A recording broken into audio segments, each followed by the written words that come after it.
उत्सव मनाने लगे।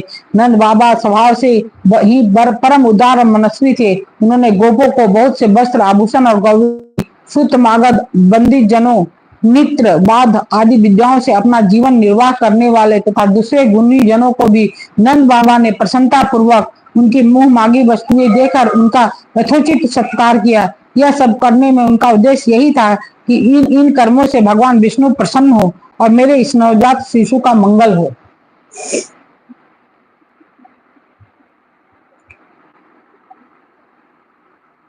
नंद बाबा के अभिनंदन करने पर परम सौभाग्यवती रोहिणी जी नंद बाबा के अभिनंदन करने पर परम सौभाग्यवती रोहिणी जी दिव्य वस्त्र, माला और गले के भांति भांति के गहनों से सुसज्जित होकर गृह स्वामिनी की भांति आने जाने वाली स्त्रियों का सत्कार करती हुई विचर रही थी।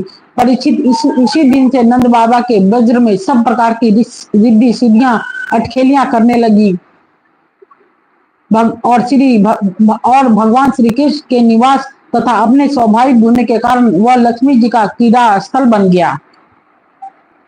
परिचित कुछ दिनों के बाद नंद बाबा ने गोकुल की रक्षा का भार तो दूसरे गोपों को सौंप दिया और वे स्वयं कंस का वार्षिक कर चुकाने के लिए मथुरा चले गए। जब वासुदेव जी को यह मालूम हुआ कि हमारे भाई नंद जी मथुरा में आए हैं और राजा कंस को उसका कर भी दे चुके हैं, तब वे जहां नंद बाबा ठहरे हुए थे वहां गए। वसुदेव जी को देखते ही नंद जी सहसा उठकर खड़े हो गए, मानो मृतक शरीर में प्राण आ गया हो। उन्होंने बड़े प्रेम से अपने प्रियतम वासुदेव जी को दोनों हाथों से पकड़कर हृदय से लगा लिया। नंद बाबा उस समय प्रेम से विहल हो रहे थे। परीक्षित, नंद बाबा ने वासुदेव जी का बड़ा स्वागत सत्कार किया। वे आदर पूर्वक आराम से बैठ गए। उस समय उनका चित्त अपने पुत्रों में लग रहा था। वे नंद बाबा से कुशल मंगल पूछकर कहने लगे। वसुदेव जी ने कहा, भाई तुम्हारी अवस्था ढल चली थी और अब तक तुम्हें कोई संतान नहीं हुई थी। यहाँ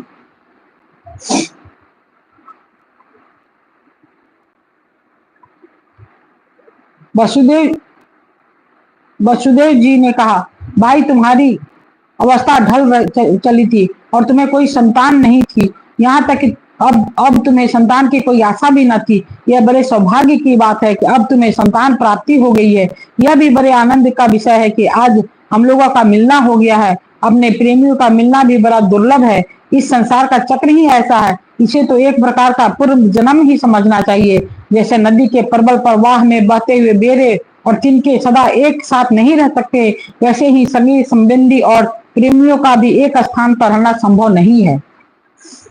यद्यपि वह सबको प्रिय लगता है, क्योंकि सबके प्रारब्ध कर्म अलग अलग होते हैं। आजकल तुम जिस महावन में अपने भाई बंधु और स्वजनों के साथ रहते हो, उसमें जल, घास और लता पत्रादि तो भरे पूरे हैं ना। वह वन वस्तुओं के लिए अनुकूल और सब प्रकार के रोगों से तो बचा है।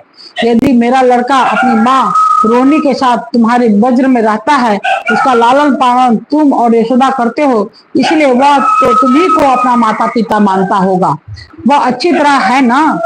मनुष्य के लिए वे ही धर्म, अर्थ और काम शास्त्र विहित है जिनसे उनसे स्वजनों को सुख मिले, जिनसे केवल अपने ही को सुख मिलता है,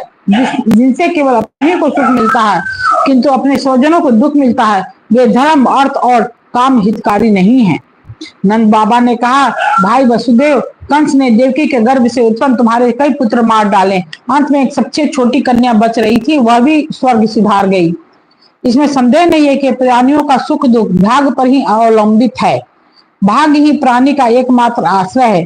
जो जान लेता है कि जीवन के सुख दुख का कारण भाग्य ही है, वह उनके प्राप्त होने पर मोहित नहीं होता। वसुदेव जी ने कहा, भाई तुमने राजा कंस को उसका सालाना कर चुका दिया। हम दोनों मिल भी चुके हैं। अब तुम्हें यहाँ अधिक दिन नहीं ठहरना चाहिए, क्योंकि आजकल गोकुल में बड़े बड़े उत्पात हो रहे हैं। श्री सुखदेव जी कहते हैं, परीक्षित, जब वसुदेव जी ने इस प्रकार कहा, तब नंद आदि गोपों ने उनसे अनुमति ले बैलों से जुटे हुए छकरों पर सवार होकर गोकुल की यात्रा की।